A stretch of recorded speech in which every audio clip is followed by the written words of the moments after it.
Assalamualaikum warahmatullahi wabarakatuh. Perkenalkan, kami dari kelompok 3 ingin mempresentasikan hasil diskusi kami, yaitu dengan berjudulkan Pendidikan Anak Berkebutuhan Khusus, Tunagrahita dan Tunadaksa.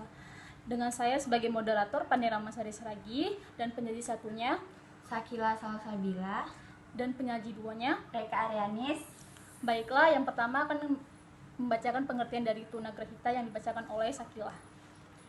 Tunagrahita. Definisi tunagrahita. Tunagrahita adalah istilah dalam bahasa Indonesia yang menggambarkan seseorang dengan keterbatasan intelektual atau intellectual disability. Masalah-masalah yang menyebabkan tunagrahita sebagai berikut. 1. Kondisi genetik. 2. Masalah saat kehamilan. 3. Masalah saat melahirkan. 4. Penyakit. 5. Cedera. B. Klasifikasi tunagrahita. Terbagi 3 kelompok, yaitu tunagrahita ringan, tunagrahita sedang, dan tunagrahita berat. Karakteristik tunagrahita. 1. Duduk, berguling, merangkak, dan berjalan lebih lambat daripada anak seusianya.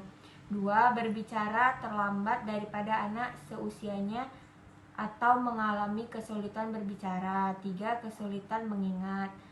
4. Kesulitan memahami aturan sosial. Kebutuhan pembelajaran tunagrahita. 1. Tempat khusus atau sistem segregasi.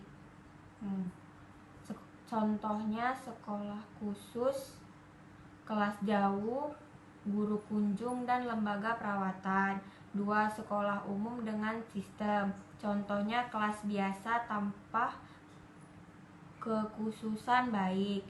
3. Ciri khas dan prinsip khusus layanan yang sesuai dengan anak tunagrahita kelas khusus. Media pembelajaran tunagrahita. Adapun media pembelajaran untuk anak tunagrahita yaitu alat latihan kematangan motorik berupa foam board, puzzle, latihan kematangan indera seperti latihan peraba, alat pencium, alat latihan untuk mengurus diri sendiri seperti memasang kancing, memasang resleting. Tunadaksa. Definisi tunadaksa. Tunadaksa berasal dari kata tuna dan daksa. Tuna yang berarti rusak atau cacat, daksa yang berarti tubuh. Menurut Suciati Sumantro, tunadaksa adalah suatu keadaan yang terganggu atau rusak sebagai akibat dari gangguan bentuk atau hambatan pada otot, sendi dan tulang fungsinya yang normal. Kondisi ini bisa disebabkan oleh kecelakaan, penyakit, atau juga disebabkan karena pembawaan sejak lahir. Klasifikasi tunadaksa. Klasifikasi tunadaksa dilihat dari sistem kelainannya. Pada dasarnya, kelainan pada tunadaksa dapat dikelompokkan menjadi 3, yaitu kelainan pada sistem cerebral, 2. kelainan pada sistem otot dan rangka, 3. kelainan tunadaksa karena bawaan. Karakteristik tunadaksa. Karakteristik tunadaksa dapat dilukiskan sebagai berikut. Anggota gerak tubuh kaku, lemah, dan lumpuh. Kesulitan dalam bergerak. Terdapat bagian anggota gerak yang tidak lengkap, tidak sempurna, lebih kecil dari biasa. Terdapat cacat pada alat gerak. Jari tangan kaku dan tidak dapat menggenggam. Dan kesulitan pada saat berdiri, berjalan, duduk, dan menunjukkan sikap tubuh atau tidak normal. Kebutuhan pembelajaran tunadaksa.